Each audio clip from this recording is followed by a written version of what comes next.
The wind howled through the dense forests of Bavaria, carrying a chill that seemed to settle into the bones of anyone who lingered too long in the open. It was March 1922, and the Hinterkaifeck farm stood alone, a solitary speck in a sea of trees, a kilometer from the nearest village of Gruber. The Gruber family had called this place home for years, their lives woven into the rhythm of the land. Andreas Gruber, 63, was a weathered farmer, his hands calloused from decades of toil. His wife, Cecilia, 72, kept the household running, her stern presence a constant in the modest farmhouse.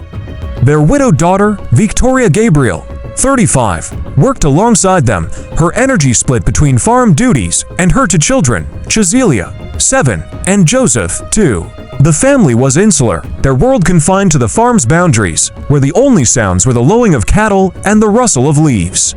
They were joined, on occasion, by a maid, but the previous one had fled 6 months earlier, muttering about strange noises in the attic. Her departure left a void, and a new maid, Maria Baumgartner, 44, was due to arrive soon. The farm was a fortress of solitude, but that solitude was beginning to fray. Andreas had noticed things, small at first, but growing harder to ignore. One winter evening, as snow blanketed the ground, he stepped outside to check the barn. His lantern cast long shadows, and there, in the fresh snow, were footprints. They stretched from the forest's edge to the farmhouse door, clear and deliberate, but what stopped him cold was the absence of tracks leading away. It was as if someone had come to Hinterkaifeck and never left, he told Victoria, who frowned, but said little, and Cecilia, who brushed it off as a trick of the wind. Days later, a key to the house vanished, leaving Andreas to fumble with the locks. Then came the noises, creaks, and thumps from the attic, faint but persistent, like footsteps pacing in the dark. He climbed the ladder once, lantern in hand, but found only dust and cobwebs. Still, the sounds returned, night after night, a whisper of something watching.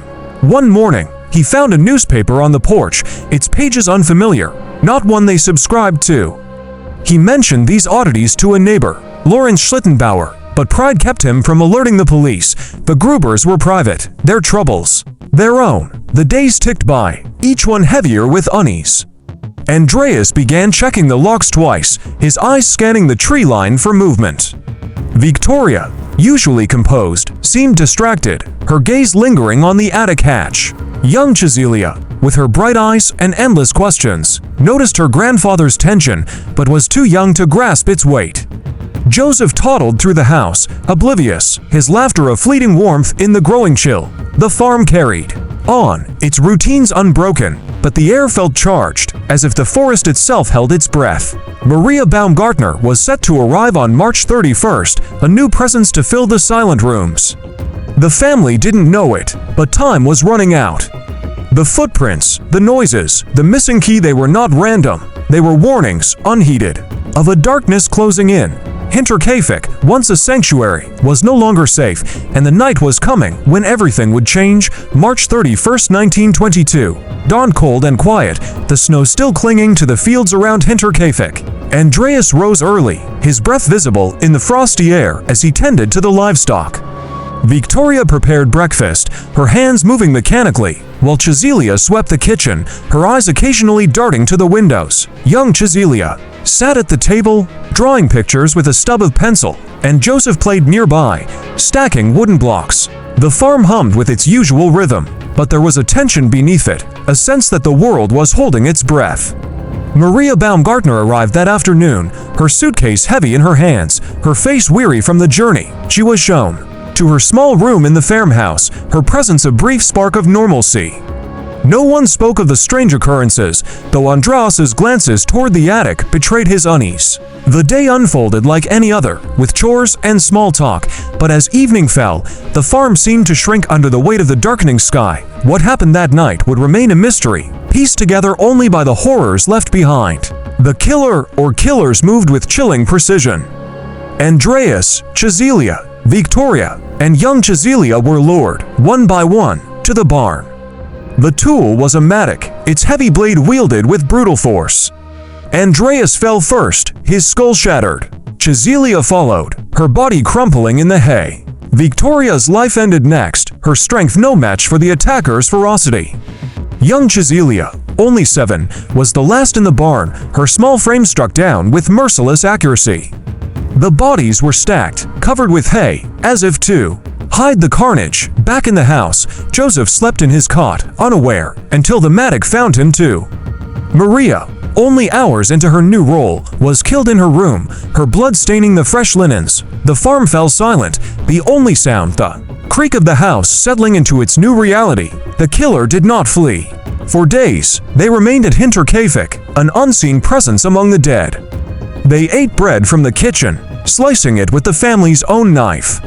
They lit fires in the stove, smoke curling from the chimney, visible to neighbors who thought nothing of it. They slept in the beds, the same beds where the Grubers had dreamed their last dreams. The audacity was staggering, as if the killer claimed the farm as their own, moving through its rooms with a familiarity that chilled later investigators. The bodies lay undiscovered, the barn a tomb, the house a haunted shell. It was April 4th, when neighbors, alarmed by the family's absence from church and school, ventured to Hinterkaifeck. What they found would sear itself into the region's memory, a tableau of violence that defied comprehension. The discovery came on a gray April morning when Lorenz Schlittenbauer and two neighbors, Michael Peen and Jacob Sigel, approached the farm. The silence was unnatural, the farm's usual bustle replaced by an eerie stillness. No smoke rose from the chimney now. No voices called from the house. They knocked, but no one answered. The barn door creaked open, and there, beneath a layer of hay, lay the bodies of Andreas, Cecilia, Victoria, and young Cecilia, their wounds stark against the dim light. The men recoiled, their shouts echoing across the fields. Inside the house, they found Joseph in his cot, his small body lifeless, and Maria in her room, her eyes frozen in terror. The scene was chaos, blood and hay mingling in a nightmare that refused to fade. Word spread quickly, and soon the farm was crawling with villagers, their curiosity trampling the fragile crime scene. The police arrived from Munich, but the investigation faltered from the start. The crime scene was contaminated, with villagers moving bodies and handling objects before proper documentation. The mattock, blooded and abandoned, was identified as the murder weapon, its blade matching the wounds. Autopsies confirmed the victims died on March 31st, their skulls crushed with precise, powerful blows. Investigators noted the killer's lingering presence. Bread was missing from the kitchen, meat had been cut from the pantry, and neighbors recalled smoke rising days after the murders, yet no clear suspect emerged. Lorenz Schlittenbauer, a neighbor with a rumored connection to Victoria, was questioned closely. His behavior handling the bodies before police arrived raised suspicions, but no evidence linked him directly. The footprints in the snow, mentioned by Andreas, were long gone, melted or trampled. The missing key and strange newspaper offered no leads, their origins a dead end. The police combed the farm for clues, but the killer had left little behind. The attic, where Andreas had heard noises, was empty, its dust undisturbed now. The locks showed no signs of forced entry, suggesting the killer knew the farm's layout or had access to a key. Neighbors were interrogated, their stories vague or contradictory. Some whispered of a disgruntled worker, others of a stranger seen in the area, but no one could name a face. The investigation stretched on, hampered by the era's limited forensic tools and the chaos of the initial response. Days turned to weeks, and Hinterkaifeck became a name synonymous with dread, a puzzle with no solution in sight. Lorenz Schlittenbauer lingered in the minds of investigators, his name surfacing again and again. He was a neighbor, a man of means in the village, and rumors swirled about his past with Victoria. Some said they had been lovers, that her son Joseph might have been his, a claim never proven, but heavy with implication. When he led the group to the farm on April 4th, his actions struck others as odd. He moved the bodies, touched the mattock, and seemed too calm for a man facing such horror. Yet his alibi was solid, and no physical evidence tied him to the crime. The police pressed him, but Lorenz was steadfast, his story unwavering. Still, the whispers persisted, fueled by the village's need for answers where none existed.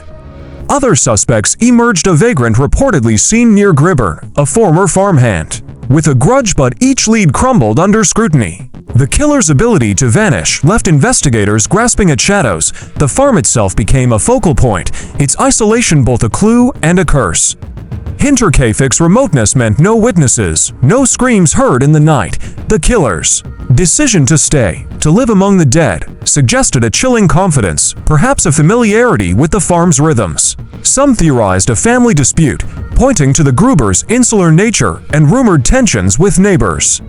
Others speculated about a serial killer, noting similar unsolved murders in the region, though no concrete links were found. The police searched the forest, questioned travelers, and even considered robbery, but nothing was missing except the family's lives.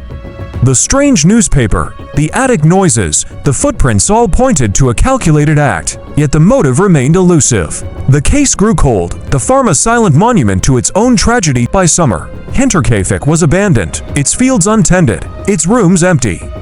The police returned periodically, chasing new tips, but each ended in frustration. The villagers avoided the farm, their stories growing into folklore. Some spoke of a curse, others of a drifter who vanished into the forest. The truth, whatever it was, seemed buried with the Grubers. The investigation's failures lost evidence. Trampled scenes became as infamous as the crime itself. Hinterkaifeck was no longer just a place, it was a wound in the fabric of Bavaria, a reminder that some horrors defy explanation. The police files grew dusty, but the questions lingered, unanswered, as the world moved on. Months turned to years, and the Hinterkaifeck murders settled into the realm of legend. The farm was demolished in 1923, its timbers burned, its land reclaimed by the forest.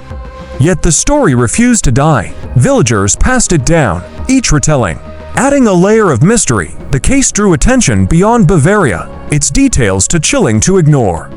By the 1930s, amateur sleuths and journalists revisited the files, piecing together the fragments of March 1921. The footprints, the noises, the killer's lingering presence, these became the heart of a tale that captivated and haunted. No new evidence emerged, but the questions grew louder. Why had the killer stayed? How had they vanished so completely? The lack of answers only fueled the fascination, turning Hinterkaifeck into a touchstone for true crime. In the decades that followed, the case inspired books, articles, and later, documentaries. Each retelling wrestled with the same voids: no clear motive, no definitive suspect. Lawrence Schlittenbauer remained a figure of interest, his name synonymous with the case's ambiguity. Some pointed to his rumored affair with Victoria, others to his behavior at the crime scene, but proof was absent. Other theories emerged: a jealous lover, a vengeful neighbor, a trenchant killer, but none held up under scrutiny. The mattock, the only tangible clue, sat in a police archive, its story silent. The farm's isolation, once a shield, became its downfall, offering no witnesses to the horror. The strange prelude, the newspaper, the key, the attic suggested a killer who knew Hinterkaifeck, but who? The question gnawed at those who studied the case, a puzzle with too many missing pieces. In 2007, a group of German police academy students reopened the files, applying modern investigative techniques to a century-old crime. Their report, never fully public, concluded that one suspect unnamed was likely responsible, but the evidence, even now, was too thin to pursue. The study offered no closure, only a faint echo of possibility. Hinterkaifeck remained unsolved, its secrets buried in the past. The students' findings stirred brief interest, but the case slipped back into shadow, its truth as distant as ever. The farm site, now a patch of forest, held no answers, only the weight of what happened there. The murders became a story, told in hushed tones, a reminder of how darkness can descend on even the most secluded corners. The 20th century gave way to the 21st, and Hinterkaifeck's grip on the imagination endured. True crime enthusiasts pored over the details, their forums buzzing with theories. Some saw a personal vendetta, others a random act of violence. The killer's decision to stay in the house, to eat and sleep among the dead, became the case's defining image, a detail too grotesque to forget. Documentaries and podcasts dissected the investigation's flaws: the trampled crime scene, the overlooked clues, the failure to preserve the footprints or trace the newspaper. Yet even these failures couldn't explain the void at the case's heart. Who could kill 6 people, including a child and an infant, with such precision and then linger in their home? The question hung over every retelling, as unanswerable now as it was in 1922. The Gruber family, once just farmers, became symbols of a lost truth. Andreas, with his stubborn pride. Cecilia, the matriarch. Victoria, caught in village gossip. Young Cecilia, her life cut short. Joseph, innocent in his cot. And Maria, dead within hours of arriving. They were no longer just names, but pieces of a mystery that refused to resolve. The farm's demolition erased its physical presence, but its story lived on, a cautionary tale of isolation and vulnerability. Some speculated about a serial killer, noting other unsolved crimes in Bavaria, but no links were proven. Others clung to Lorenz Schlittenbauer, his shadow lingering over the case, though evidence never materialized. The mattock, the footprints. The attic noises, they were clues to a crime that seemed to mock solution. The fascination with Hinterkaifeck lay in its contradictions. A brutal crime in a peaceful place, a killer who vanished yet stayed, a family erased without explanation. The case challenged the idea that truth could always be found, that justice would prevail. It was a story of absence of evidence, of motive, of closure. The forest that swallowed the farm seemed to guard its secrets, its silence as impenetrable as ever. For those who studied it, Hinterkaifeck was more than a crime.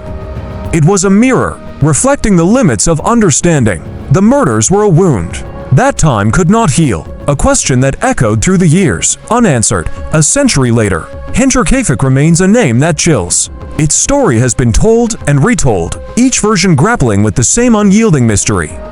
The facts are stark. On March 31, 1922, 6 people were killed with a mattock at a remote Bavarian farm. The killer stayed for days, living among the dead, then vanished without a trace. The investigation faltered, its failures as infamous as the crime. No one was convicted, no motive confirmed. The farm is gone, its land reclaimed, but its shadow endures. True crime writers call it Germany's oldest unsolved case, a puzzle that defies resolution. The footprints in the snow, the noises in the attic, the missing key, they are fragments of a truth that slips through every attempt to grasp it. The Gruber family's lives, ordinary in their time, have become extraordinary in their loss. Their story is a reminder of how fragile safety can be, how even the most isolated place can harbor darkness. The killer, whether one or many, left no confession, no trail to follow. Lorenz Schlittenbauer, the vagrant, the unknown stranger. Each theory crumbles under the weight of what's missing. The 2007 review offered a glimmer of insight, but even that faded into uncertainty. Hinterkaifeck is a story of what we cannot know, a crime that lives in the space between fact and shadow. It haunts because it resists, because it asks a question that may never be answered. Who walked into that farm and turned it into a grave? The wind still howls through Bavaria's forests, carrying the echo of that night, and Hinterkaifeck remains, forever unsolved, a mystery etched into the heart of history.